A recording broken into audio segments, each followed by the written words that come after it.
오늘 우리 크로리 앙상블 또 찬양 들으니까 마음이 막 감동이 오네요. 감사해요. 우리 기쁜 마음으로 부르면 듣는 사람도 감동이 되는 것 같아요. 우리 박수로 한번 격려합시다.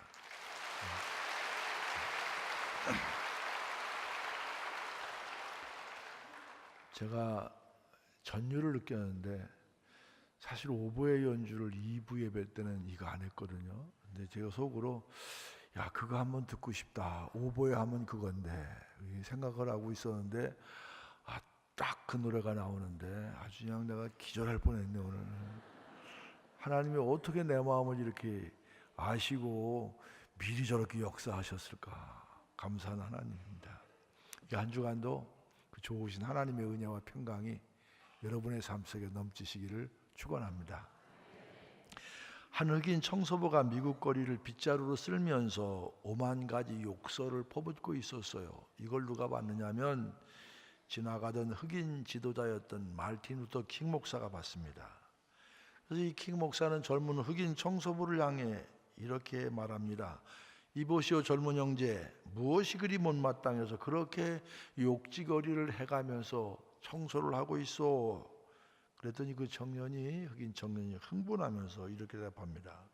우리 모두는 다 같은 인간 아닙니까? 우리가 왜 백인들이 어질러 놓은 거리나 쓸어야 하고 백인들이 사용한 사무실이나 화장실을 이런 걸 청소하며 살아야 합니까?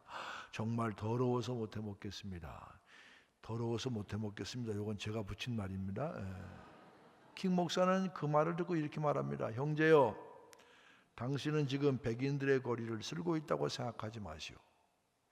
하나님이 창조하신 우주의 한 모퉁이를 쓸고 있다고 생각하면 안 되겠소. 영어에서 think와 thank는 같은 어원을 가지고 있다고 합니다. 생각한다는 것과 감사하는 것이 그 뿌리가 같다는 것이죠. 그렇습니다. 중요한 것은, 팩트보다 더 중요한 것은 어떻게 그 팩트를 바라보느냐 하는 것입니다. 백인들이 어질러 놓은 거리를 청소하더라도 그 마음에 그래도 청소할 건강도 있고 기회도 있는 것을 감사한다면 똑같은 거리를 청소해도 하나님이 창조하신 우주의 한 모퉁이를 쓸고 있다고 생각할 수도 있는 것 아닙니까? 감사하는 사람은 세상을 다른 관점에서 생각할 수가 있습니다. 이스라엘 민족은 애굽이라는 강대국에 의해서 430년 동안이나 종살이했습니다. 해가 지날수록 그들에게 내려지는 고역과 학대는 감당하기 어려울 만치 정말 힘든 일이었습니다. 그들이 주로 하던 일은 흙을 이기고 벽돌을 구워서 높은 성을 쌓는 거예요. 박해가 심해지면서 이 벽돌이 단단해지게 굳으려면 집이 필요한데 집을 점점 빼버립니다. 그리고 농사일도 합니다. 온갖 가장 힘들고 어려운 일은 이스라엘 백성들이 도맡아 하다시피 했습니다. 더욱이 애굽의 바로 왕은 이스라엘 백성들이 해마다 그 숫자가 증가하자 남자로 태어나는 아이들은 모조리 죽이도록 그렇게 명령을 내렸습니다. 이와 같은 고통 속에서 이스라엘 백성들은 탄식하면서 하나님께 부르짖습니다. 하나님, 우리를 좀 해방시켜 주십시오. 우리를 바로의 압제에서 해방시켜서 편안하게 좀 살게 해주십시오. 하나님께서는 이스라엘 백성들의 탄식과 부르짖음을 들으시고 처절한 고역과 학대에서 해방의 기쁨을 주셨어요. 그리고 약속한 땅 가나안을 향해 힘차게 나가게 하셨습니다. 그런데요, 3주면 갈 수 있는 가나안을 이스라엘 백성들이 40년 동안 살았어요. 여러분 광야를 아십니까? 광야에 가보신 적이 있습니까? 광야에서 먹을 것을 해결한다는 것 자체가 엄청난 일입니다. 이스라엘 백성들이 광야 40년 동안 살면서 농사할 수 없었습니다. 생존의 문제가 보통 어려운 문제가 아니에요. 자신의 힘으로 어떻게 살 수가 없었어요. 그래서 이스라엘 백성들이 할 수 있는 일이 무엇입니까? 자신의 힘으로 아무것도 할 수 없을 때 하나님을 바라보고 하나님을 의지하고 하나님을 신뢰하고 아멘을 언제 하려고 안 하는지 모르겠어. 그러니까 광야에서 자신들의 힘으로 생존의 문제를 해결할 수 없으니까 하나님만 바라보고 하나님만 의지하고 하나님께 순종할 수밖에 없었어요. 이렇게 몇 년을요? 40년을 지냈습니다. 먹을 것이 없으니까 하나님께서 이스라엘 백성들에게 뭘 주셨어요? 만나와 메추라기를 주셨어요. 근데 하나님도 참 절묘하신 분입니다. 이틀분을 주지 않으셨어요. 매일 하루 먹을 분량만 주셨어요. 어떤 사람이 욕심이 나서 이틀 분량을 해놓으면 그건 상해서 그 다음날 먹지를 못합니다. 다만 안식일을 앞두고는 이틀치를 주셨어요. 무슨 얘기입니까? 딴 생각하지 말고 나만 쳐다보고 나만 의지하고 나만 따라 살라는 하나님의 의도가 있는 말씀이에요. 자, 그러니 이스라엘 백성들 입장에서는, 인간적인 입장에서는 불안했어요. 아니 내일 주실지 안 주실지도 모르고, 그러니 먹을 것을 생각하면 항상 불안했습니다. 그래서 이스라엘 백성들의 마음의 소원은 뭐냐면 약속의 땅 가나안에 빨리 들어가서 자기들이 먹을 것을 생산해내면서 먹을 것을 좀 저장해 놓고, 내일을 염려하지 않고 먹을 것 저장해 놓고 편안하게 살고 싶은 마음이 간절했습니다. 그만큼 그들에게는 참된 안식이 그리웠던 것입니다. 드디어 40년의 광야 생활을 끝내고 가나안에 들어가서 지파별로 땅을 분배받지 않습니까? 분배받은 땅에서 씨를 뿌리고 곡식을 거둘 시기가 되어서 보리와 밀을 거두었습니다. 그때 그들은 애굽에서 노예 생활하던 자기들을 구원해서 안식을 누리게 하신 하나님께 감사하지 않을 수가 없었어요. 내일에 대한 보장이 없을 때 자기들이 그렇게 농사에서 지은 첫 곡식을 놓고 이제는 내일을 염려하지 않아도 되겠구나 하는 그런 마음을 가지고 하나님께 첫 열매를 드리면서 감사한 것, 이것이 바로 우리가 지키고 있는 맥추절의 기원입니다. 맥추절은 밀을 수확해 첫 열매를 드리는 절기이기 때문에 초실절이라고도 부르고, 6월절을 지나 일주일이 7번을 지난 때라고 해서 7.7절 이렇게 부릅니다. 그리고 6월절 다음 날부터 50일째가 되는 날이라고 해서 오순절 이렇게 부릅니다. 어떻든 맥추절은 뭔가 내일에 대한 안정된 미래가 있다는 그런 마음 가지고 그렇게 허락하신 하나님의 은혜에 감사하면서 하나님께 드린 절기가 바로 맥추감사절입니다. 오늘 우리는 맥추감사주의를 지키면서 무엇보다 하나님께 감사하는 마음으로 예배를 드려야 할 줄로 믿습니다. 오늘 말씀을 통해서 맥추절이 우리에게 어떤 의미를 주는지를 깨닫는 은혜의 시간 되기를 축원합니다. 맥추절은 첫 열매를 구별하여 드리는 절기입니다. 오늘 본문 상반절은 맥추절을 지키라, 이는 내가 수고하여 밭에 뿌린 것에 첫 열매를 거두미니라, 그렇게 말씀합니다. 이 말씀처럼 첫 열매로 감사하는 절기가 바로 맥추절입니다. 잠언 3장 9절에서 이렇게 권면합니다. 내 재물과 내 소산물에 처음 익은 열매로 여호와를 공경하라 그랬습니다. 처음 익은 열매로 여호와를 공경하는 것, 처음 익은 열매로 하나님을 공경하는 것은 내 인생의 하나님이 가장 최우선, 내 인생의 가장 중심은 하나님이다, 이러는 것에 대한 신앙적인 표현입니다. 다른 곡식은 대개가 봄에 씨를 뿌려 가을에 수확합니다. 그리고 밀과 보리는 가을에 심어서 봄에 거두는 것이 그 특징입니다. 다른 곡식들은 물이 많아야 잘 자랍니다. 일조량이 좋아야, 그래야 이 곡식이 이렇게 알찹니다. 그런데 밀과 보리는 물이 조금 부족하고 땅의 토양이 좀 좋지 않아도 잘 성장합니다. 그런 혹한의 추위와 가뭄을 이겨내고 1년 중 제일 먼저 수확되는 곡식이기 때문에 첫 열매로서의 그 의미가 큰 것입니다. 성경에 보면은 모든 첫 것을 하나님의 것이라 그렇게 말씀하셨어요. 민수기 3장 17절 말씀입니다. 처음 태어난 자는 다 내 것임은 내가 애굽 땅에서 그 처음 태어난 자를 다 죽이던 날에 이스라엘의 처음 태어난 자는 사람이나 짐승을 다 거룩하게 구별하였음이니 그들은 내 것이 될 것임이니라. 나는 여호와이니라. 애굽 땅에 장자가 죽는 재앙이 임하던 날 하나님께서는 이스라엘의 처음 난 자는 사람이나 짐승이나 다 거룩하게 구별하시고 내 것이다. 처음 난 자는 다 하나님의 것이다. 그렇게 말씀하셨어요. 하나님이 처음 난 것들을 거룩히 선택하셨습니다. 하나님께서 처음 난 것을 중요하게 여기셨듯이 처음 열매를 중요하게 여기십니다. 처음 난 자를 다 내 것이라고 하시듯이 처음 익은 열매로 하나님을 공경. 이게 바로 하나님의 마음입니다. 여러분, 처음 것에 대해서는 뭔가 애착이 가지 않습니까? 우리가 자녀를 키워도 첫 아이가 좀 관심이 많이 갔잖아요. 아이를 처음 키워보니까 잘 모르니까 얼마나 이 사랑과 관심이 많아요. 이렇게 말씀드리면 여러분 가운데 둘째나 셋째로 태어난 사람은 내 형편이 그렇구나 그럴 텐데 뭐 그럴 거 없어요. 저도요 몇 번째로 얘기하지 못할 정도로 후에 태어났어요. 우리는 아주 형제들이 많아요. 식구들이 많았어요.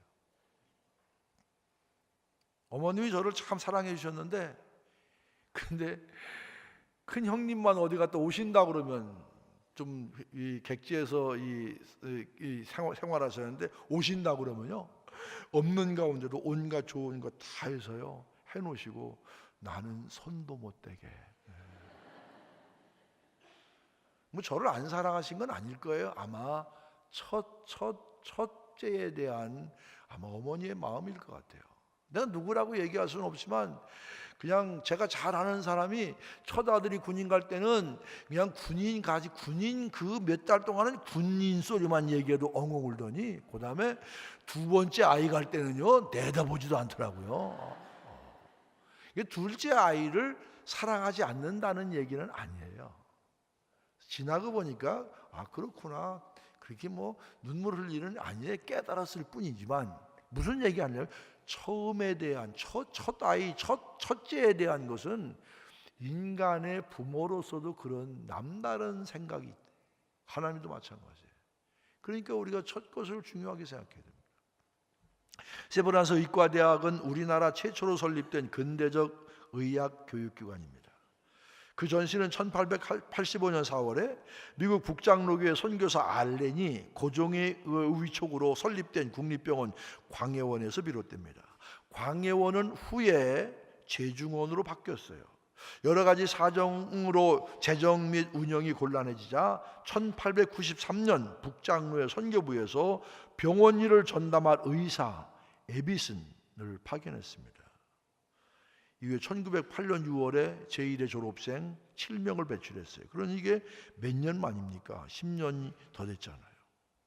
그 의사 에비스는 자신이 가르친 학생들을 졸업하기 전날 학생들을 불러 모아놓고 7명을 불러놓고 간단한 송별회를 합니다. 그리고 그 자리에서 이렇게 말합니다. 내가 의학을 가르치기 시작할 때는 젊은 사람들을 모집했었습니다. 이제 여러분들이 장기간 교육을 마친 여러분들은 의사가 됐으니까 개업해서 잘 살 수 있게 되었습니다. 그러나 나에게 희망이 있습니다. 여러분 중에 몇 사람이 다시 학교로 돌아와서 우리가 앞으로 세워나가야 될 이 의학교에서 선생이 되어주기를 바라니 심사숙고해서 결심한 것을 내일 아침까지 내게 알려주시길 바랍니다. 그랬더니 그 자리에 있던 7명 졸업생 전원이 뭐 기다리지도 않고 제가 선생님을 도와서 학교 일을 하겠습니다 하고 다 자원하는 거예요. 에비슨이 얼마나 감동을 받았겠어요. 이렇게 말합니다. 나는 공부를 시켜서 그저 의사를 양성한 것으로만 알았는데 이제 보니 기독교 정신에 가득 찬 의사를 육성했다는 것 깨달았습니다. 얼마나 에비슨이 보람을 느꼈을까요? 얼마나 기뻤을까요? 그저 그가 거둔 첫 열매가 자신의 사리사욕만을 쫓는 것이 아니라 철저한 기독교 정신에 입각한 의사가 되었음을 알게 되었을 때 에비슨은 그의 노력과 헌신이 헛되지 않았음을 깨닫고 감사했던 것입니다. 에비슨만 첫 열매를 기뻐하겠습니까? 우리 하나님도 첫 열매를 기뻐하십니다. 그러므로 참으로 처음 익은 열매로 감사하는 여러분 되시기를 축원합니다. 소득의 첫 열매를 하나님께 드리십시오.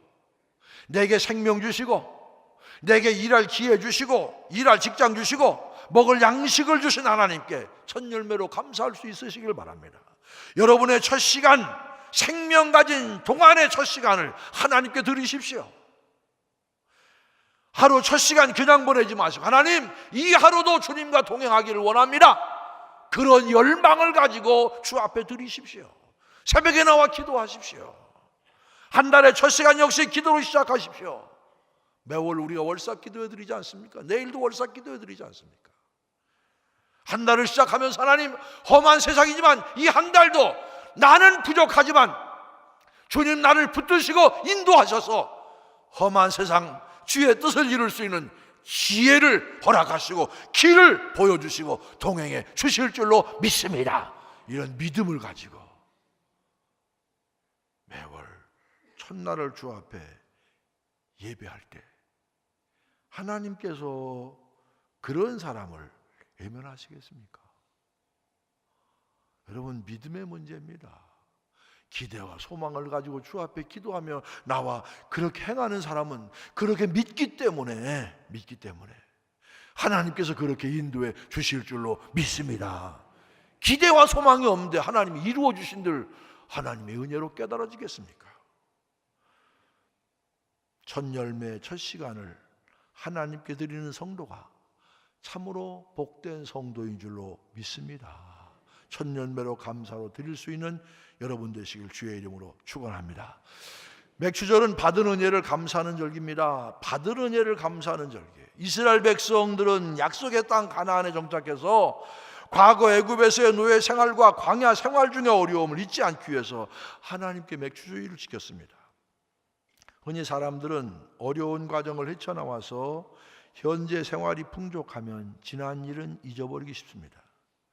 그러기에 과거에 우리가 어떠한 생활을 했다는 것, 그것을 잊지 않고 기억한다는 것 매우 중요합니다. 지혜로운 삶은요, 과거를 기억하는 삶입니다. 그리고 현재를 바르게 의롭게 겸손하게 살아가는 삶, 이것이 지혜로운 성도의 삶이에요.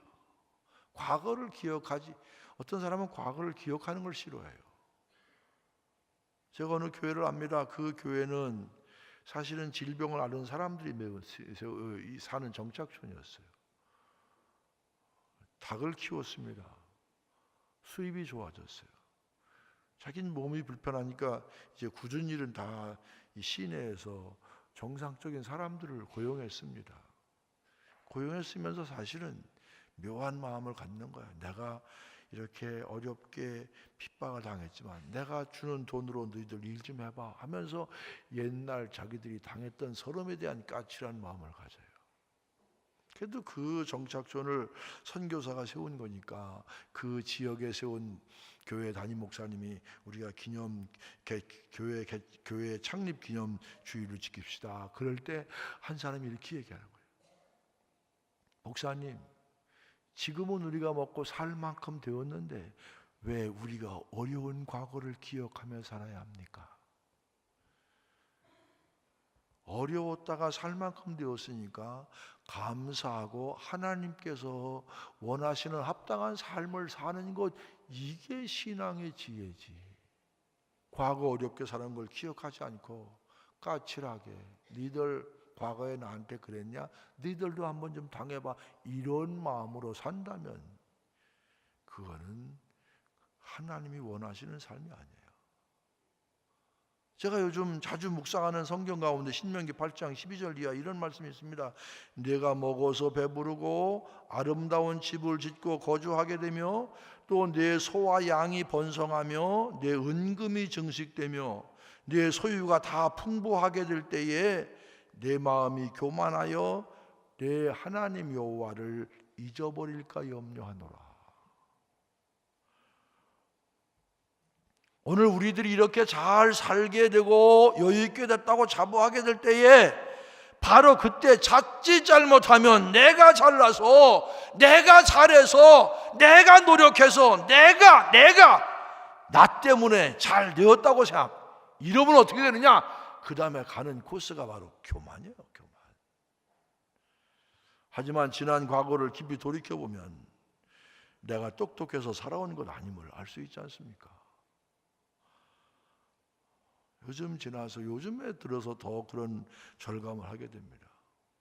아내와 제가 하는 얘기가 있습니다. 여보, 세상에 당신만큼 목회 열심히 안 하는 사람이 어디 있어? 당신만큼 설교하는, 당신만큼 설교 못하는 사람이 어디 있어? 다 잘해. 그래도 똑같이 노력하고 똑같이 해도 하나님이 그래도 목회를 이렇게, 교회를 이렇게 든든하게 세워주신 것은 하나님의 은혜야. 하나님의 은혜. 저도 이 문제에 대해서는 제가 정말 마음속에 절망합니다. 이번에 제가 2주간을 거쳐서 아르헨티나를 다녀왔습니다. 사실 아르헨티나는 제가 첫 번 간 게 아니라 3번째 갔습니다. 2번은 다른 일행들이 많아서 그냥 묻어 갔다 왔으니까 그냥 별로 신경을 안 쓰고 다녀왔는데, 이번엔 조금 이제 제가 다 알아서 가야 되니까 만만한 시간들이 아니더라고요. 아침 6시에 출발해서 그 다음날 아침 5시 반쯤, 6시 거의 5시 반쯤에 숙소에 들어갔어요. 새벽 5시 반에. 그러니까 몇 시간 걸렸느냐면 35시간 반이 걸린 거예요. 우리하고 아르헨티나는 여기서 이 구멍을 쭉 뚫으면 중심을 향해서 뚫고 나가면 저 반대쪽이 아르헨티나예요. 그래서 시간이 어떻게 돼요? 12시간 차예요. 내가 거기 가서 시차 적응 될 만하니까 다시 와가지고 지금 아르헨티나에 있으면 언제? 지금 밤 12시야. 지금 여긴 여름이죠? 거긴 겨울이요. 패딩 입고 내복 입고 다녀야 돼. 여긴 우리 북반구인데 거기 남반구야. 그러니 사실 이게 만만치 않더라고요. 그러니까 아르헨티나는 별로 가는 사람이 없어. 사실 아르헨티나 이민들 보면 파라과이의 농업 이민, 우리가 어리게 살던 1960년대 농업 이민으로 갔다가 아르헨티나로 간 사람들이 많아요. 교민들이 많지는 않은데 참 어렵게 살고 있었어요. 근데 거기 선교사 몇 분 가운데 그곳에 빈민촌 선교를 하는 사람도 있었어요. 빈민촌에 저 몇 번 가봤어요. 근데 차를 타고는 가보지 걸어는 못 갑니다. 빈민촌 입구에는 경찰이 지키는 게 아니라 군인이 지키고 있었어요. 왜? 그 안에는 치안이 없어요. 빈민촌에 딱 좋은 게 하나 있어요. 뭔 줄 아십니까? 수도세하고 전기세를 안 내. 왜? 야매야. 다 그래서 뭐 계량기도 없고 내지도 않고 나라에서 거둘 생각도 안 해. 그 안에는 경찰도 잘 안 들어가. 이 아르헨티나는 이민의 나라니까 원주민이 원래 인디안들이니까 원주민 생각할 건 없지만 대부분 다른 나라에서 건너와 사는 사람. 그 선교사가 이렇게 선교하는 지역은 주로 볼리비아 쪽에서 많이 왔어요. 근데 하나님 기가 막혀. 그 선교사 얼굴이 볼리비아 원주민하고 비슷해. 놔놓으면 구별이 안 돼. 24년 전에 그때 들어갔어요. 24년 전에 들어가서 선교를 하는데 처음엔 교회 예배 터가 있습니까? 아무 데나 가서 그냥 거적 놓고 그냥 거기 미리 질퍽질퍽 하는 데 예배 드리고, 하나둘 교인이 늘어서 이제 예배를 드리기 시작하면, 언제는 예배를 드리고 있는데 청년들하고 몇 사람 예배를 드리고 있는데 권총 들고 하나 들어온 거예요. 왜? 네가 여기서 교회하고 복음 전하고 예수를 전하니까 마약이 안 팔려. 너 죽여야 내가 살아 하고 권총 들고 들어온 거예요. 이 선교사가 이 교인들이 너무 당황하고 놀라니까 좀 진정시키고 나하고 얘기하자고 그 사람 어깨를 탁 붙들었는데 어깨를 탁 치는 순간 그 사람이 팍 꼬꾸러지더래. 얼마나 영역이 셌으면. 제가 영역이 셌다는 얘기를 웃으며 하지만 이건 그 힘을 못 쓰는 거예요. 도망갑니다. 그러니까 그걸 본 교인들이, 야, 우리 목사님 진짜 영권이 세구나. 그런 일이 한두 가지가 아니야. 그러면서 24년을 지키면서 교회를 세운 거예요. 이제 그 난민촌에 세워진 교회가 그 어려운, 하루 먹고 살기도 어려운 그 난민들이 이제는 교회가 자립할 정도가 됐어요. 근데 제가 놀라운 걸 발견했습니다.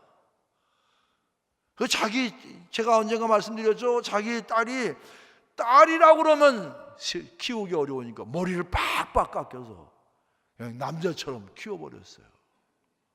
그렇게 어려운 환경 속에서 선교하는데도 얼굴은 밝아요. 얼굴은 밝아요. 하나님이 여기까지 인도하셨습니다. 매 순간 하나님이 인도하시지 않으면 나는 여기까지 올 수가 없었습니다. 지금까지 인도하신 하나님 앞으로도 인도해 주실 줄로 믿습니다. 나 같으면 한 시간도 거기서 선교하기 힘들 텐데, 그 사람하고 같이 다니면 괜찮지만 혼자 갔다가 털리고 혼자 갔다가 다친 경우가 한둘이 아니야. 그런데 그 선교사님은 편안한 마음을 가지고 여기까지 인도하신 하나님 앞으로도 인도하실 겁니다. 순간순간 기적으로 역사하시고 순간순간 역사했던 그 하나님 감사합니다. 얼굴에 그늘이 없어. 너무너무 편안하고, 말만 하면 감독님 저는 편안해요. 걱정 없어요. 잘할 거예요. 여기까지 하나님이 도와주셨는데 앞으로 도와주실 줄로 믿어요. 참 인간적으로 생각하면 그렇게 불안한 그런 환경 속에 선교하면서도 마음의 편안을 가질 수 있었던 그분만이 아니에요. 매일 원주민 어려운 사람들에게 밥을 해먹이면서 주일마다 이 선교하는 그런 선교사도 있었어요. 얘기를 들어보면 제가 은혜를 받아. 그러면서 그냥 원주민들에게 원어로 스페인어로 설교하다가 나하고 한국말 하니까 너무너무 좋아해. 그래서 제가 몇 번 만나서 접대도 하고 교제도 하고, 날 보고 1년에 한 번씩 또 오래. 그래서 내가 나 은퇴야, 내가 뭐 오겠어, 후임자가 혹시 오면 몰라도 나는 못 와 이제. 참 제가 가면서 너무 외로워. 그러면서도 외로우면서도 참 그 안에 맺힌 그 외로운 마음을 하나님의 선교의 열정을 가지고 사는 그들을 보면서 제가 큰 은혜를 받았습니다. 지난 날을 돌이켜보면 수없는 환난 속에서 나와 함께 하시며 나를 건져주시고 나를 지켜주신 분이 계셨음을 알 수 있는데, 그분이 바로 우리 하나님 아닙니까? 하나님의 은혜가 우리를 이와 같이 이끌어 주셨고 인도해 주신 줄로 믿습니다. 이제 2주면 성전화제 2주기가 됩니다. 특별한 주일 이름도 지었습니다. 광야 주일. 그래서 이례적인 행사가 아니라 매년 7월 셋째 주가 되면 화재의 아픔과 광야에서의 시간을 기념하고 기억하는 시간을 가지려고 합니다. 그리고 올해 안에 광야 예배당도 지어질 것입니다. 어떤 분들은 굳이 왜 그런 일에 시간과 자원 등을 쓰느냐고 할지도 모릅니다. 하지만 저는 너무나 중요한 일이라고 생각합니다. 왜? 기억해야 되기 때문에. 기억은 좋은 일만 하는 것 아닙니다. 가슴 아픈 일, 속상한 일도 기억해야 합니다. 기억하지 않으면 곧 잊어버릴 수 있습니다. 기쁘고 행복한 일도 우리 교회 역사지만 눈물 나고 힘든 일도 분명 우리 교회 역사입니다. 화재 아픔 중에 정말 길이 보이지 않을 때 하나님 바라보고 기도하며 나갔을 때 우리를 인도하시고 우리를 위로하시고 우리로 함께 하셨던 그 하나님, 어떻게 우리가 잊을 수가 있겠습니까? 우리가 잘나서 이렇게 교회가 잘 보고 있는 겁니까? 착각하지 마세요. 교만하지 마세요. 하나님의 은혜입니다. 다 불났다고 이렇게 교회가 아름답게 변화됩니까? 아닙니다. 하나님의 은혜입니다. 어려운 순간에 대한 기억을 잃지 않을 때 비로소 우리는 지금 우리에게 허락된 하나님의 은혜와 복이 얼마나 큰지를 분명히 깨달을 수가 있을 줄로 믿습니다. 화단 구석에 장미 한 송이가 피었습니다. 그런데 얼마나 불평이 많았는지 눈만 띄면 불평을 털어놓는 것으로 하루를 시작합니다. 장미는 밤이면 춥고 어두워서 못 있겠으니 거실로 옮겨달라고 주인을 졸랐습니다. 주인은 장미를 화분에 옮겨서 거실에 두었습니다. 얼마 후에 장미는 또다시 주인에게 불평했습니다. 여기는 나비가 찾아오지 않으니 창가로 나를 옮겨주십시오. 주인은 장미를 창가에 옮겨주었습니다. 하지만 이번에도 장미는 창가에는 고양이가 지나다녀서 싫다며 방 안 꽃병에 꽂아달라고 했습니다. 주인은 다시 장미를 잘라서 꽃병에 옮겨 방 안에 두었습니다. 며칠 뒤 장미는 다 또 주인에게 바깥 화단으로 옮겨달라고 했습니다. 하지만 이미 뿌리가 잘린 장미는 시들어 버렸고 주인은 장미를 뽑아 쓰레기통에 버리고 말았습니다. 무슨 장미가 무슨 얘기를 했겠어요? 이 얘기는 우리 얘기 아닙니까? 불평하려고 들면 불평거리가 아닌 것이 없습니다. 많은 경우 불평한다고 좋아지는 것도 아닌데 우리는 감사하기보다 불평하고 원망합니다. 제가 제일 듣기 싫은 소리가 뭔 줄 아십니까? 헬조선 뭐가 잘났어요? 해 나가보세요. 우리나라만치 좋은 나라가 없어. 공항 갈 때 쑥쑥 빠져다니지, 안전하지. 우리나라만치 살기 좋은 나라가 없어. 뭘 헬조선이야? 지들이 뭘 안다고 헬조선이야? 헬조선은 아닙니다. 불평의 눈을 가지면 좋은 것도 나쁘게 보이는 거예요. 여러분, 불평한다고 좋아지는 것도 아닌데 감사하기보다 불평하고 원망합니다. 하지만 주님의 은혜를 기억하며 감사하는 자에게 분명 주님께서 더 큰 은혜와 복을 허락해 주실 줄로 믿습니다. 여러분, 감사는 감사를 낳고 불평은 불평을 낳습니다. 교만한 사람은 감사하지 못합니다.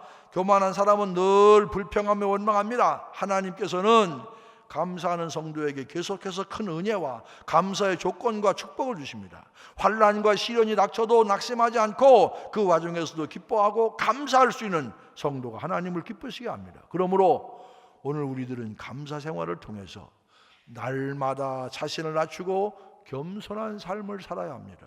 감사하는 자에게 하나님의 은혜와 축복 넘치게 될 줄로 믿습니다.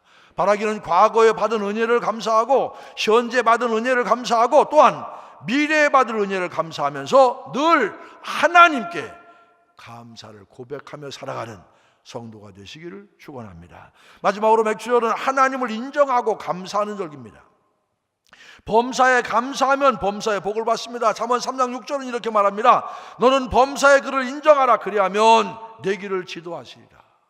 복 받기 원하십니까? 그렇다면 하나님을 인정하고 사십시오. 하나님을 신뢰하고 하나님을 의지하고 하나님을 기억하십시오. 그리하면 하나님께서 우리의 인생길을 지도해 주시고 책임져 주실 줄로 믿습니다. 중요한 것은 순서입니다.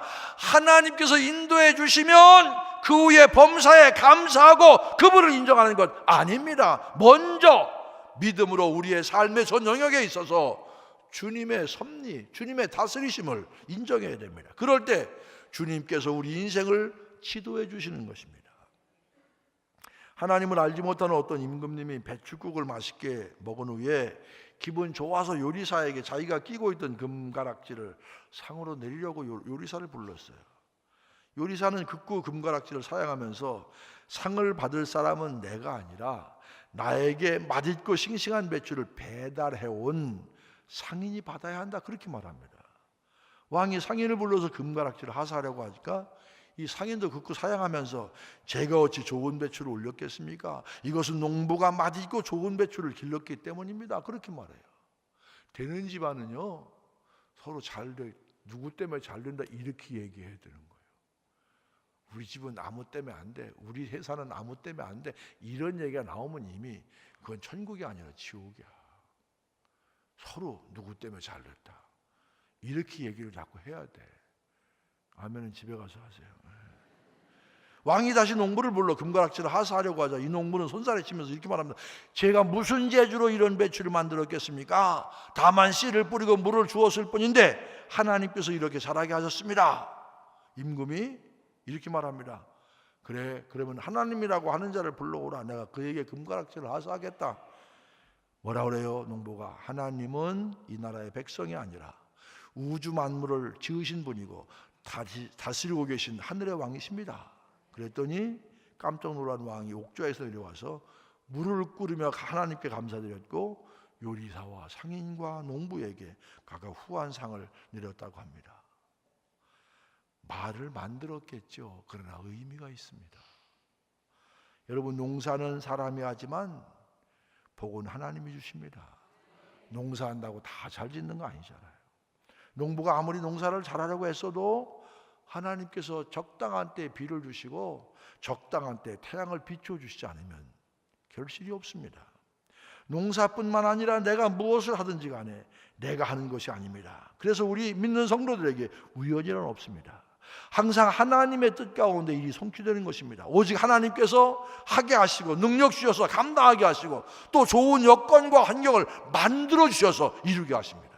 그러므로 우리는 우리에게 모든 것을 허락하신 하나님을 인정하고 우리의 인생길을 지도하시는 하나님을 기억하며 살아야 됩니다. 맥주감사주의는 뭡니까? 바로 하나님을 인정하고 하나님을 기억하고 하나님의 인도하심을 믿으며 하나님께 감사하는 주일, 이것이 바로 맥주감사주의입니다. 충북 음성에는 꽃동네라고 하는 복지시설이 있습니다. 집도 없고 거주지도 없는 떠돌이 불황인들과 신체장애인들과 정신질환자들이 모여 사는 요양원입니다. 그 꽃동네 입구에는 커다란 바위가 하나 있는데 거기에 이런 글귀가 써 있어요. 같이 한번 읽어보세요. 시작. 얻어 먹을 수 있는 힘만 있어도 그것은 주님의 은총입니다. 얻어 먹을 수 있는 힘만 있어도 그것은 주님이 내게 주신 은혜라, 그런 얘기입니다.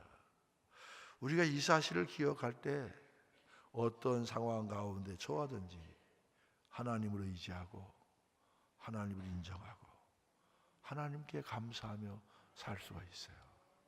광야에서 살더라도 광야와 같은 인생길에서도 하나님 바라보시면 길을 열어주시고 지혜를 주시고 해결해 주시고 인도해 주시고, 광야는 축복이에요. 생각해보면 광야는 축복입니다. 오늘 맥주감사주의를 맞이하면서 다시 한번 하나님께 감사를 회복하는 여러분들 되시기를 바랍니다. 우리에게 일용할 양식도 주시고 무엇보다 우리를 구원해 주신 하나님께 감사. 광야와 같은 인생길에서 마치 풀 한 포기 같은 보잘것없는 인생이지만 하나님은 우리를 살펴주시고 지켜주십니다. 이 사실을 분명히 믿고 범사에 감사하며 살아가는 성도들 되시기를 주의 이름으로 간절히 축원을 드립니다. 기도하시겠습니다. 하나님, 2018년 맥주 감사 주일로 지키면서 지난 6개월, 아니 살아온 지난 인생 속에서 우리를 인도하시고 살펴주시고 함께 하신 하나님께 감사하고, 여기까지 인도하신 하나님께서 미래도 끝까지 주님 앞에 이를 때까지 우리를 인도해 주실 줄 믿는 믿음을 가지고 살아있는 감사를 고백하며 살아가는 성도가 되게 주시옵소서. 오늘 감사한 마음을 담아 맥주 감사 헌금을 주 앞에 봉헌합니다. 이 헌금 속에 우리의 믿음의 고백이 있습니다. 언제나 살아있는 감사가 우리 마음속에서 떠나지 않게 주여 인도하여 주시옵소서. 여기까지 인도하신 하나님, 앞으로도 인도해 주실 줄로 믿습니다. 이 믿음을 가지고 힘차게 미래를 향해 달려가는 저희가 되게 하여 주시옵소서. 정성껏 헌금을 드린 손길들을 주님께서 꼭 잡아주셔서 저 손으로 땀 흘려 일할 때마다 열매가 풍성케 하시고 만지는 것마다 주님 영광을 드러내는 축복된 손길이 될 수 있도록 주여 복 내려 주시옵소서. 이 헌금이 쓰여지는 곳에 주님의 영광도 나타나게 하여 주시옵소서. 예수 그리스도의 이름으로 간절히 축복하고 기도합니다. 아멘.